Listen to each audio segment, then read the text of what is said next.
You know, when you hear about someone joining a cult, it always feels like something that happens to other people, right? Like, oh, that could never be my family. But then, imagine you wake up one day and your brother, your sister, or even your parent starts talking about this new group they've found. At first, it seems harmless.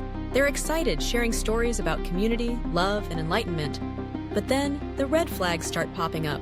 They stop calling you, they stop hanging out, and suddenly, their entire life revolves around this group. What do? You want to scream, "Snap out of it!" But you know that won't work.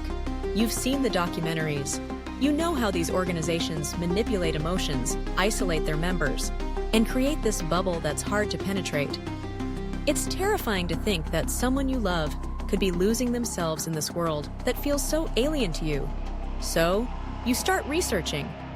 You dive into articles, watch videos, even read books about cult dynamics. You learn about love bombing, the US versus them mentality, and the psychological tactics they use to keep people hooked. You realize that it's not just about your loved one. It's about the system that's pulling them in.